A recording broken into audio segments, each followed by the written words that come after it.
Hey, it's Chris. Liege of Games, baby. Now, this video, when we're talking about the upcoming crowdfunding campaigns of the next week, this third-ish week of November, may not have all of my usual flair. Just, full disclaimer. I've got a migraine going on, but I said, you know what, screw it. I need to actually do the video. So, you know what? It's okay if this side of my vision is completely blurry. You know what? Nah, no big deal, right? Let's do this. Now, again, a little bit of everything this week. There's not really huge standouts, but I could see easily like 3, 4, even maybe as most as 5 of these campaigns hitting 6 figures. Again, because a lot of these have mass appeal, and a lot of them are lower price points, and this time of year, people maybe have a little bit of extra flux going around in terms of the cash, because there are some big campaigns, but also these games differ very much from the big campaigns that launched in the last week. So be it. Now, obviously, if you paid attention to the roundup yesterday, I've got a super secret project that's coming out sometime, hopefully next week. It's a lot of editing. It's just a long video, but probably 20 of you are going to watch it, and that's okay. You know what? That's okay. And I'll do the bracket thing. I got to figure out how to make that work better.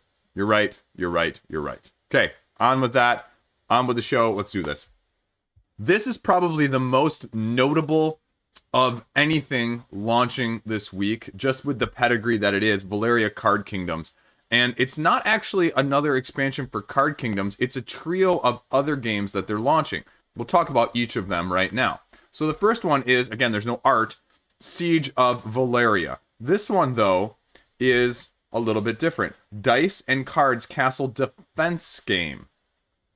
It has solo, and there's a campaign mode where one siege affects your abilities in the next battle. So, again, interesting concept. Kind of want to see where they go with that. I kind of also wish I got the Darksworn last time. I ended up getting in the Pledge Manager, but I ended up flaking on it. And I feel kind of like I would have really enjoyed that campaign-ish, Darksworn version of Valeria Card Kingdoms previously. So I kind of regret not getting that now. So maybe I'll back this campaign to see if they can get that in the Pledge Manager. Second one is Thrones of Valeria. Again, a totally different spin on things. This one, in the Valeria Kingdom, is trick-taking and rank manipulation. Again, I like both of those. But those are both not very well funded on crowdfunding. Trick-taking doesn't really do that well. Rank manipulation, when I think of something like that, Oriflamme, and most of you probably know Oriflamme now, but that's what I think of when I think of rank manipulation. And they talk about a deck of 5 suits, 1 through 9, 3 jesters, standing boards, moving them around. Okay.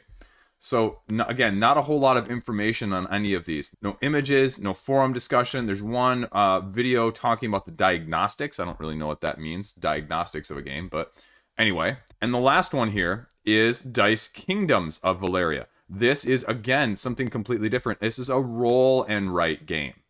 6 dice. 2 dice are activating all players simultaneously, the other 4 just for you. So it reminds me very much of Let's Make a Bus Route, the dice game, which takes the same concept, 6 dice, but I choose 3 and you get the 3 that are left over. How are you going to do? So I'm actually intrigued by this one the most because Let's Make a Bus Route, the dice game, is a really good game, but the problem with it is with that game is it's only 2 players. So can you actually do this better at a 1 to 5 player count? We'll see.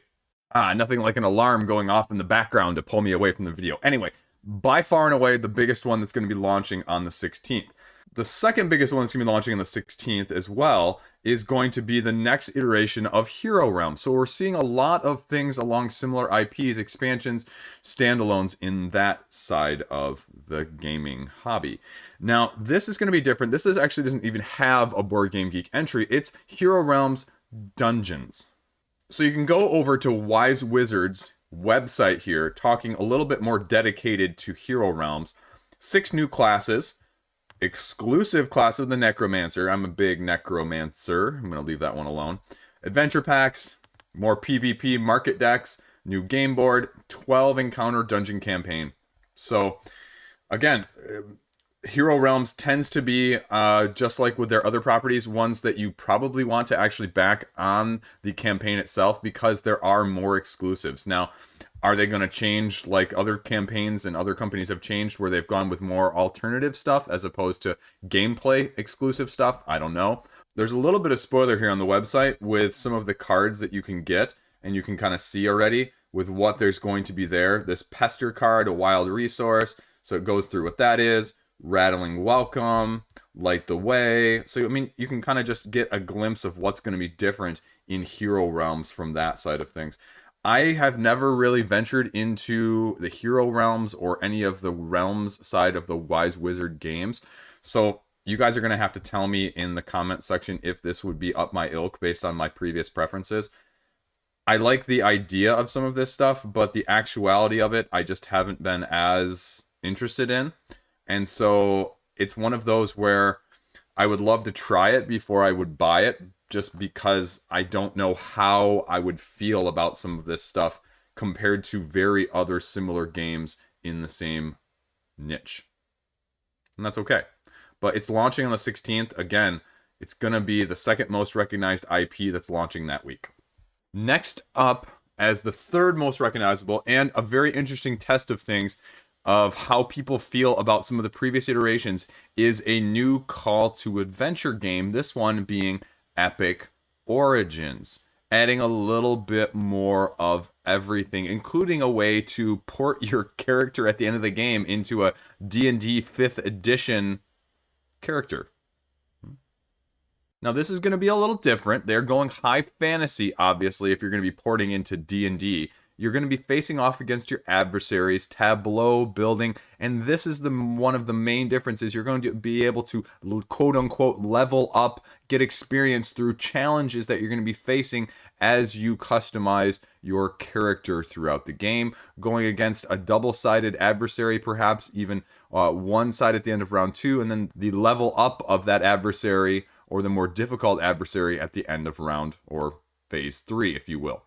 1 to 4 players, launching on the 16th. It's going to be interesting to see, because a lot of people were expecting a little bit deeper of a game with this rune casting and the card grabbing tableau management when it first came out. And I think there was a little bit of disappointment when I saw people commenting and looking at it from that side of things. But at the same time, I think a lot of people like the simplicity of it and just this nice nature of semi-competitive, but also just kind of now you can do full cooperative as well. And they say there's more incentive on the cooperative side this time around.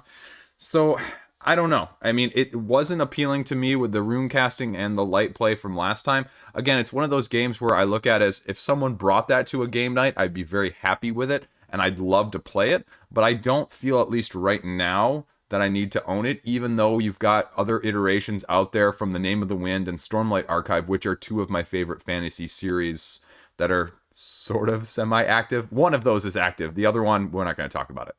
Now, the last part of this is also going to be the fact that you have a campaign mode-ish, where you can unlock new cards that you're going to be able to throw out there in the first place.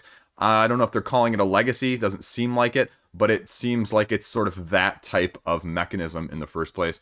Anyway, launching on the 16th, it's going to be interesting to see how these three go head-to-head. I could easily see them all breaking 6 figures without any sweat. So, there you go. The other one that's going to be the big mystery this week, potentially launching. The creator is active on Twitter and said, you know, we're planning on it, but I haven't seen anything recently. This is Ostia. Now, you may be more familiar with the designer's other game, Aqua Garden.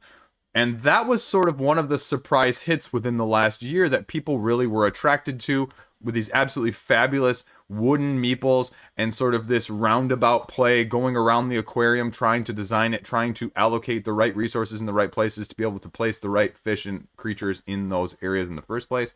And on the secondary market, this thing is like jacked up. You can buy it from Japan, but like the 3 or 4 expansions will cost you like twice or even more than that for what the original pledge was. So with Ostia, we're going to see what this entails. Now, they say very similar to Aqua Garden. If you like the Mancala-esque mechanisms that are present there, it's going to be utilizing those same types of mechanisms here in a slightly different way as you're going around basically a port, building parts, gathering resources. moving ships and trying to build the biggest fleet that you can. So here you can see some of the buildings that you're going to be building. And here you can kind of see what the board is actually going to look like in terms of how things are allocated in the first place. Again, this could be a big sleeper hit if people are as interested. Now, I will say, I think a lot of the aesthetic appeal for Aqua Garden made it what it was. And I can see this one sort of not doing nearly as well just by the visual side of things. Again, how much do you judge by visuals? How much do you judge by actual gameplay aesthetics? Because you would think that this would be potentially an upgrade a little bit more from the previous version, Aqua Garden. But we'll see if it launches on the 15th like it was originally announced. Launching on the 16th, again, we have Last Resort. And this one is interesting because this one is from a combination of Brain Crack Games and Lucky Duck Games. I really like the description on the Board Game Geek page, the little blurb under the top name. Because if you've ever seen It's Always Sunny in Philadelphia, let me know in the comment section if you're a fan. Anyway, that show, just ridiculous. But the comment is, build a space hotel, keep guests alive, profit, ? And so if you know what I'm talking about with Dennis, with his steps, and if you know, you know. If not, you need to go check it out. Anyway, total side tangent there. But this is Last Resort. This is a 1 to 4 player game where, that is essentially what you're doing, is you're building this hotel, bringing guests in, but does it look like there's a little bit of adversity going on? Because there is. There's going to be seasons where you're going to be playing these adverts, and these adverts allow you to gain resources, money, allow the tiles that can be built to be played, a little bit of everything from that. But if you play the same advert as someone else, they interfere with each other and bad stuff happens. So you're drafting then tourists after they arrive as sort of the next phase of the game. But if you don't have the right space for the tourist or like something that they like, they get ejected from the space station, which, it's going to turn people off. And so you get a negative rating when you're jettisoning people back out into space and the vacuum of it. I don't know, what's the term? Like, it's just that they space them. I forget, when they go out the airlock. Anyway, there's a couple shows that do that. BSG, there's whole, dedicated terms to that. You're getting fracked. Or forked, if you prefer that. But it's just an interesting little setup here. And I have no idea what to expect with this game. Like, how heavy is this? What is this going to look like? Is it going to be something of my ilk? Probably not. But again, when you've got those two companies behind it, I'm definitely going to give it an eyeball from that side of things. And it's going to be launching on the 16th with all these other ones. So it's going to have some competition. And again, this is one that I could see flying under the radar or being standout depending on what the page actually looks like. So check it out. Now, going back to the 13th, we have Race Formula 90, which is, again, another racing game, but this is the Formula racing series, obviously. And this is going to be a repeat or a relaunch or a 2.0 edition of this game from 2013. Now, the difference with this game and a lot of other games is this is more card management and diceless car racing, which is different than a lot of the other ones out there. And this is trying to stay, again, true to form. Again, I am not familiar with this. I have no clue how it compares to the other racing games out there. Racing games are not really my ilk. But I'd say that if you're looking for something more strategic, something with a little bit more perfect information, not the Ameritrash side of things, Mega Pulse is, of more of my ilk. This is more of your piece de resistance game that's going to give you that. Unlike even some of the others where you're going to be rolling dice like the GT games and that side of things.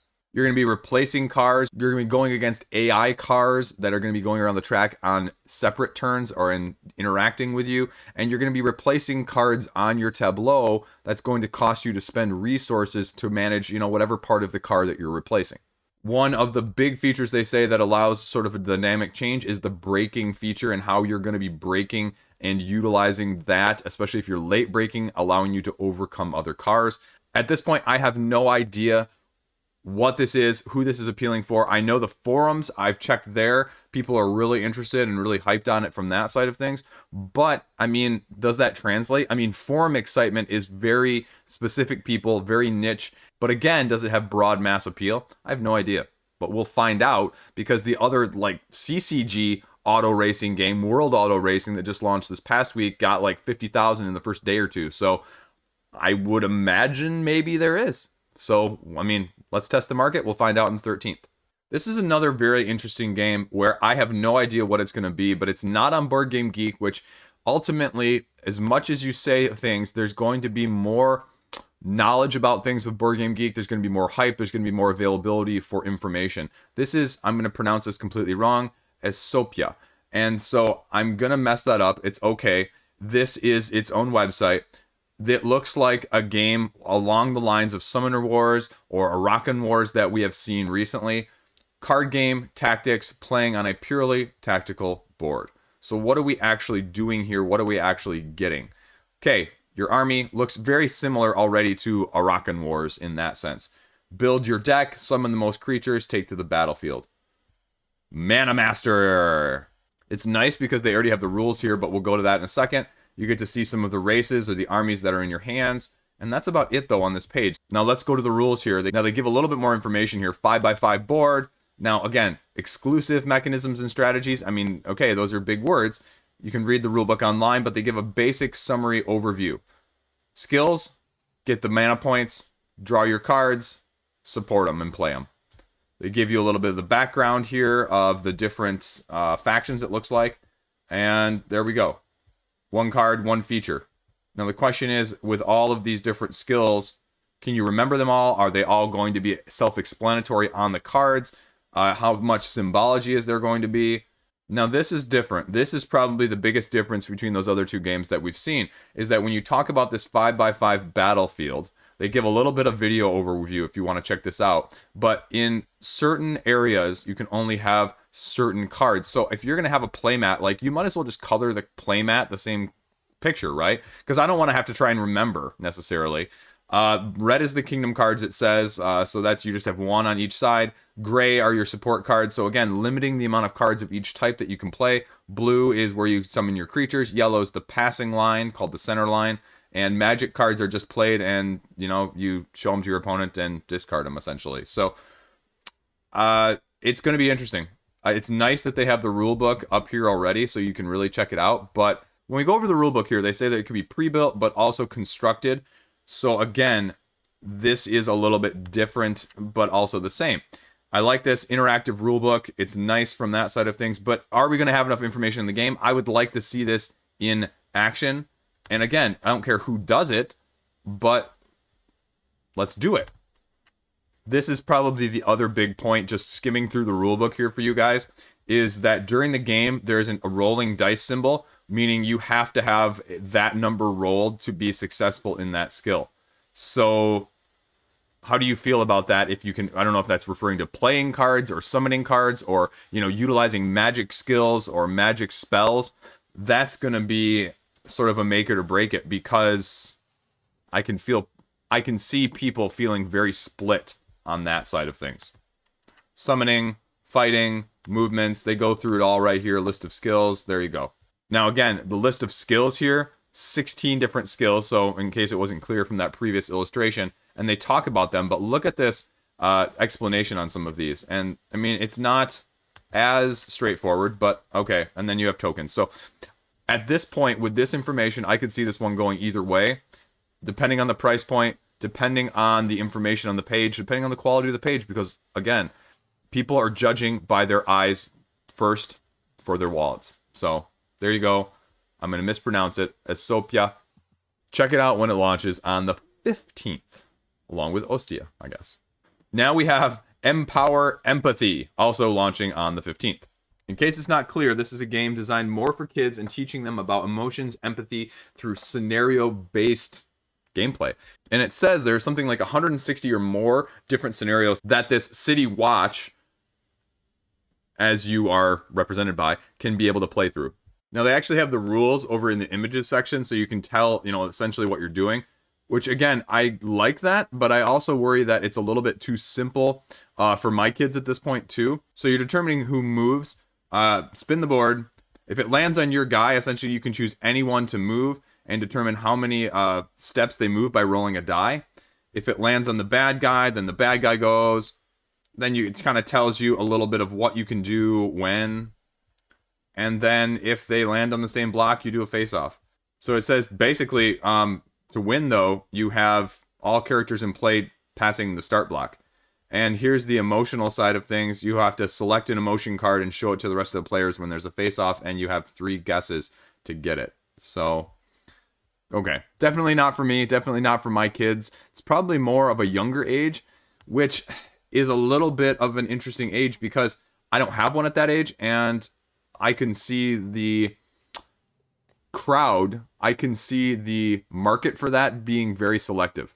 And I don't see that market necessarily being on crowdfunding. You know, I see that being like a Target or something along those lines. I don't know.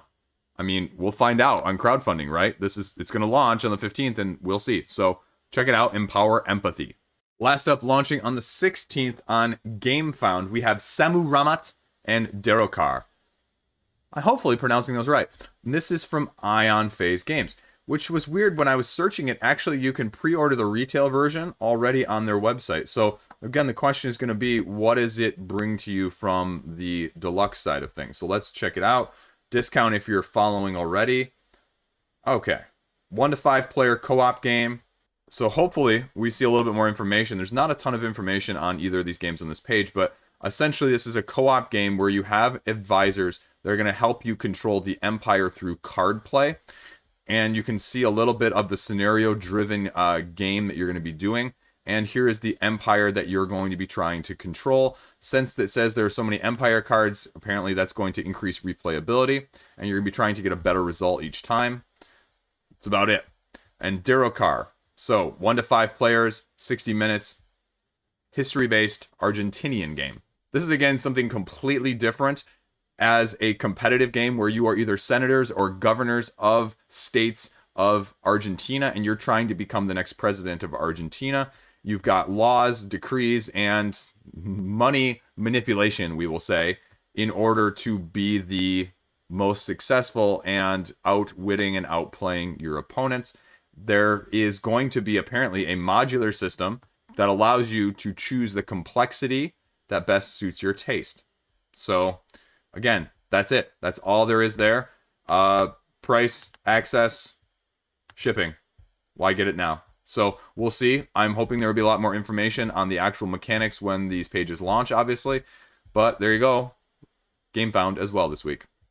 So now we are going to do something a little different. I told you this was going to come, and I've sort of been racking my brain here tonight, trying to figure out how I was going to bring this to you. So we're going to do a new segment here. We're going to call this Over Under, or a little bit of everything in between. This is me predicting what is going to be happening next week on crowdfunding at the time when this video launches.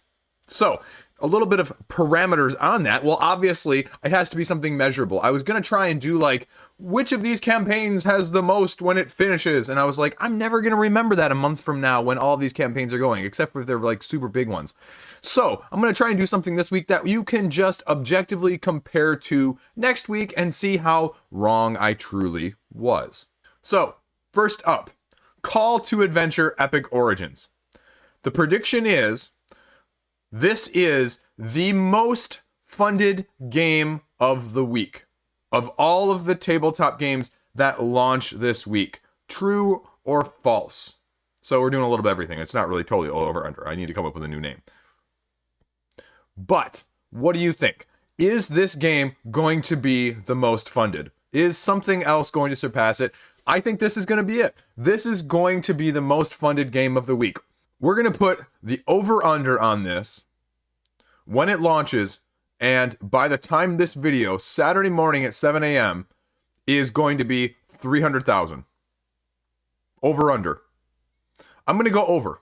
I think this is going to surprise people. I think more people are going to be interested. I think it's really going to blow some doors off. Am I going to be right? Probably not. I'm probably going to get every single one of these wrong. Next up, Marvel Dice Throne, ending in 48 hours from the time I'm filming this. Does Marvel Dice Throne break $2.1 million? Over or under? What do you think? I'm going to go with the under here. The 48-hour rush on the people who have the project saved used to be a year and a half, 2 years ago, and more, huge. Lately, in the last year or two, it has been dwindling, in my opinion, on the big campaigns. So I am going to go under $2.1 million as the final sum. What do you think? Next up, Monsterpocalypse.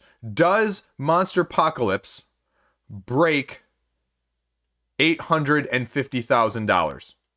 Again, over or under? I again am going to say under.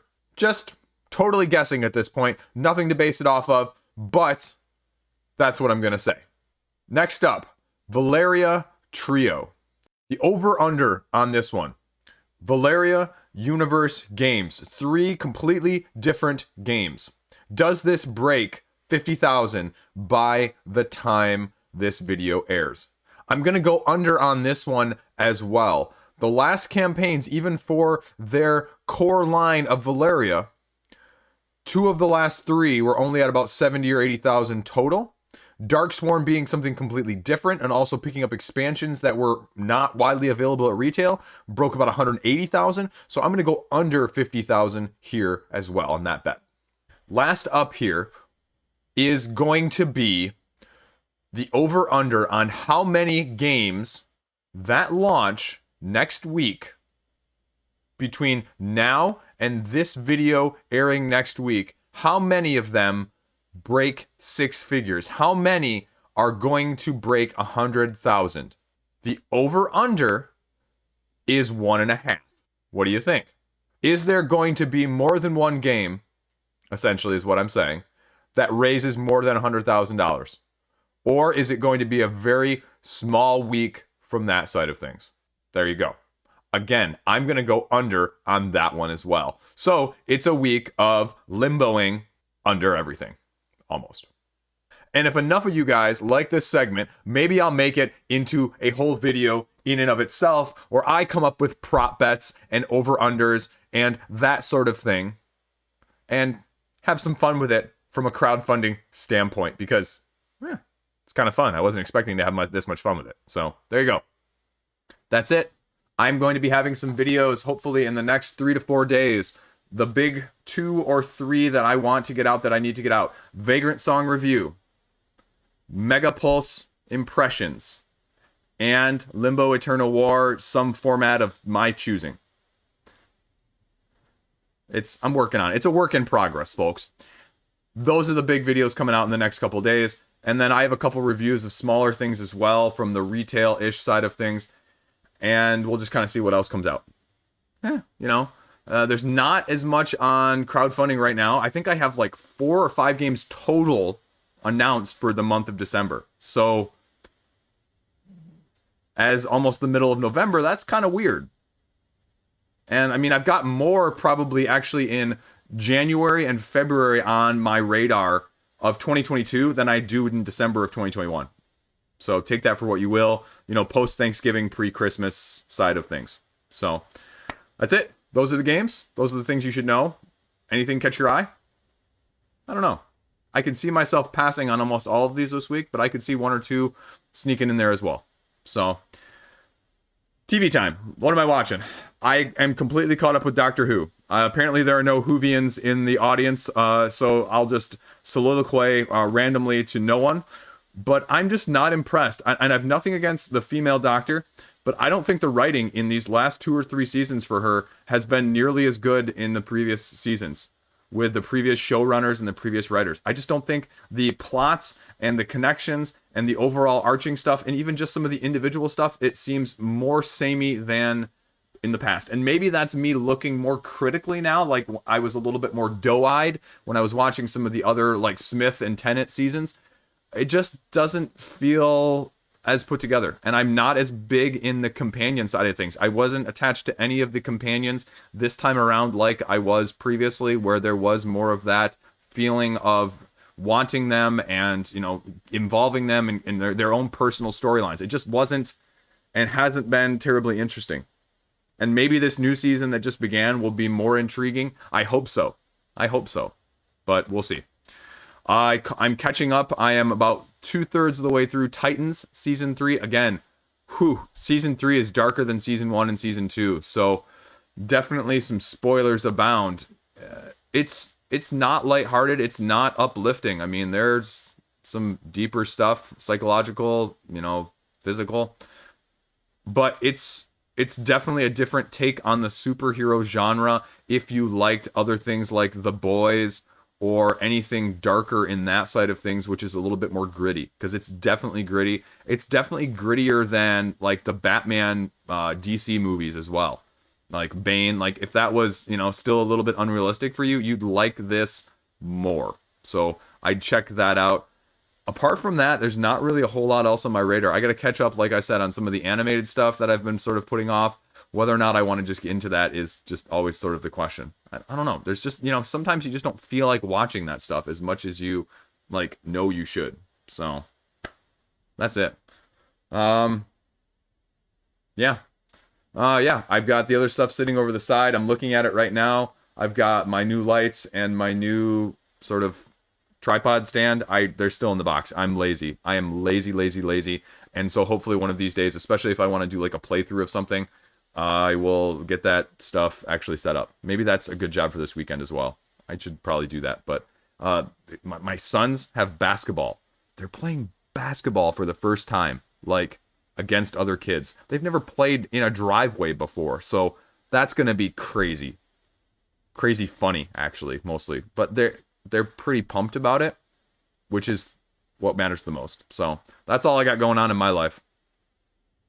So there you go. Let me know what's going on with you. Stay classy. Have a great weekend. Hopefully, the weather is actually not horrible for the mid-November too. So it is what it is. Hopefully your daylight savings adjustment was better than mine, because our 1-year-old, that was not good. Who was up at 4 a.m.? He was. Okay. Peace out. See you later.